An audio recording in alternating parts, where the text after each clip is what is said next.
নমস্কার বন্ধুরা, আলপনাস কুকিং স্টাইলে আপনাদের সবাইকে স্বাগত। শীতের সময় কার কার মাংস পিঠে পছন্দ? আমি এবার গ্রামের বাড়িতে গিয়ে 3 কিলো মাংস আর চিতই পিঠা বানিয়েছি, তাও আবার পাটকাঠির উনুনে। ভিডিওটা লাইভ করার ইচ্ছে ছিল, কিন্তু ক্যামেরার পজিশন আর আশেপাশের কথার ডিস্টার্বের জন্য অডিওটা আমি পরেই জুড়ে দিয়েছি। তো পুরো ভিডিওটা সঙ্গে থেকে দেখার অনুরোধ থাকলো। এখানে 3 কিলো চিকেন ধুয়ে নেওয়া হয়েছে। এখন একে একে মশলা অ্যাড করা হচ্ছে। এই চিকেনটা ভাইয়ের বউ মাখিয়ে দিয়েছে।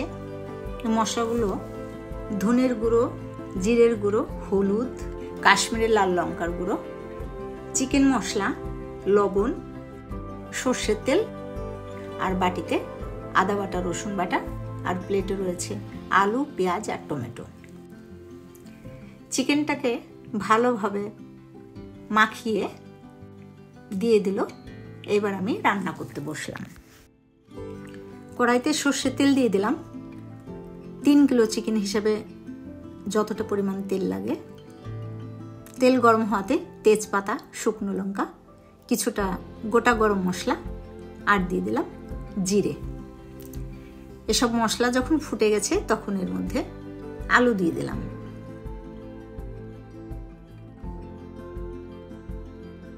আলুগুলো একটু কালার চেঞ্জ হলে ভেজে তুলে নিলাম। এরপরে ওই তেলের মধ্যে দিয়ে দিলাম পেঁয়াজ। পেঁয়াজটা লাল লাল করে ভেজে নেব। পেঁয়াজের মধ্যে অল্প পরিমাণ লবণ দিয়ে দিলাম যাতে পেঁয়াজটা তাড়াতাড়ি ভাজা হয়। এর মধ্যে দিয়ে দিলাম টমেটো, তারপরে দিয়ে দিলাম মিক্সিতে পিষে নেওয়া শুকনো লঙ্কা। মাখানোর সময় কাশ্মীরের লঙ্কার গুঁড়ো দিয়েছি। ভালো করে কষিয়ে নিচ্ছি। টমেটো যখন নরম হয়ে গেছে তখন এর মধ্যে মাংসগুলো তুলে দিলাম।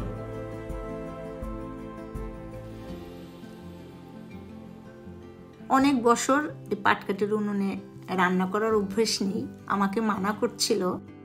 তবু আমি বললাম যে আজকে আমি বানানোর চেষ্টা করছি। একদিকে পাটকাঠি 2-4টে কাঠও ঢুকিয়ে দিচ্ছি উনুনের মধ্যে, আর মাংসটাকে উল্টে পাল্টে নেড়ে দিচ্ছি। তারপরে কড়াই আন্দাজে বড় একটা গামলা দিয়ে ঢেকে দিলাম।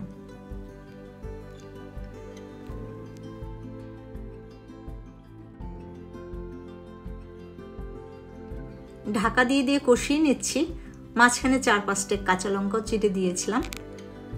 মাংসের কোয়ান্টিটি অনেকটা বেশি, তাই গ্যাসে রান্না করলে না জানি কত টাইম লাগতো, কিন্তু উনুনে রান্না করতেও বেশ সময় লেগেছে। ঢাকা দিয়ে দিয়ে কষাচ্ছি বলে মাংসের থেকে জল উঠে গেছে। এই জলটাকে এখন জাল দিয়ে দিয়ে নেড়ে চেড়ে শুকিয়ে নিতে হবে। প্রায় আধা ঘন্টা হয়ে গেছে, মাংসটা কষানো হয়ে গেছে। এবার বাটিতে কয়েকটা পিস তুলে রাখলাম। তারপরে ফুটন্ত গরম জল মাংসের মধ্যে দিয়ে দিলাম।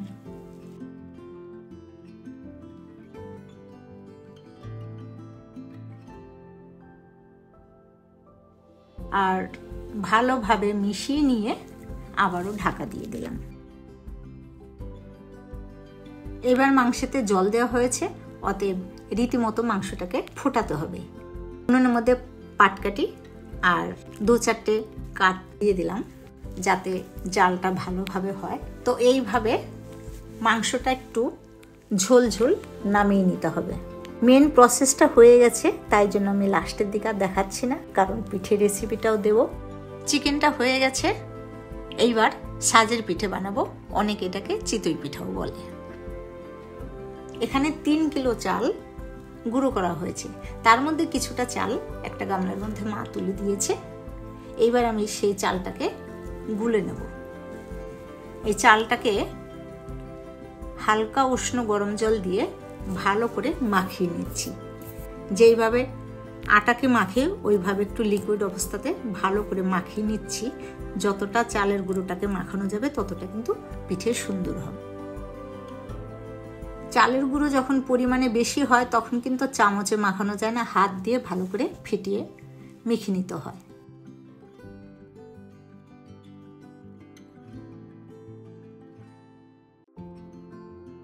তো চামচ দিয়ে দেখলাম গোলাটা কেমন আছে। গোলাটা রেডি হয়ে গেছে। এইবার উনুনের মধ্যে এরকম মাটির সাজ দিয়েছি। এই সাজটাকে একটা ন্যাকড়া দিয়ে ভালো করে মুছে নিচ্ছি। তারপরে এখানে চামচ দিয়ে দিয়ে ছাঁচের মধ্যে গোলা দিয়ে ভরে দিলাম। পিঠের গোলাটা যখন দেওয়া হয়েছে তখন কিন্তু এক গাদা পাটকাঠি আর কাঠ দিলে হবে না, তখন 2-4টে পাটকাঠি দিয়ে হালকা হালকাভাবে জাল দিতে হবে। যখন চারদিকে ধোয়া উঠতে থাকবে সেই অবস্থাতে মনে করতে হবে পিঠেটা হয়ে গেছে। ঢাকনা তুলে নিয়ে এখন পিঠেগুলোকে তুলে নিচ্ছি। এখানে তোলার সিস্টেমটাও কিন্তু বেশ ভালো। নিড়ানি হয় গ্রামের দিকে, নিড়ানি দিয়ে দিয়ে এইভাবে খুঁচিয়ে তুলতে হয়। নিড়ানি দিয়ে কেন তুলতে হয়, আগে অন্য ধরনের উনুন ছিল, তো হাতে খুব গরম লাগতো, চারপাশ দিয়ে আগুনের ভাপটা বেরিয়ে হাতে গরম লাগতো, তাই এটা যাতে দূর থেকে তোলা যায় তার জন্য নিড়ানির ব্যবহার করা হয়। এখন পাইপের উনুন হয়েছে, এখন আর গরম লাগার সিস্টেম নেই, কিন্তু ওখানে এইভাবেই পিঠে তোলে। তো আমিও সেইভাবে পিঠেটাকে তুললাম। দেখতে বেশ ভালো লাগছে, কিন্তু গ্রামগঞ্জের বৈচিত্র্য এখন আর দেখা যায় না। আমরা শহরে থাকি, গ্যাসে সবসময় রান্নাবান্না করি। তো আমার এই ভিডিওটা আপনাদের দেখানোর জন্যই যে যারা গ্যাসে রান্না করতে পারে তারা কিন্তু পাটকাঠি বা কাঠকয়লার উনুনেও রান্না করতে পারে। পিঠেগুলো রেডি, এইদিকে মাংস রেডি। সবাই এখন মাংস পিঠে খাচ্ছে। মাংস পিঠের প্লেটটা আপনাদের দেখাতে পারলাম না।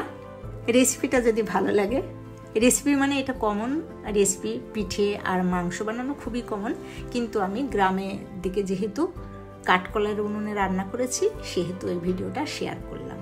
যদি ভালো লেগে থাকে কমেন্টে জানাবেন কেমন লাগলো আপনাদের এই সিস্টেম। ভালো থাকবেন সবাই, আবার আসবো অন্য কোনো নতুন রেসিপি নিয়ে। বাই।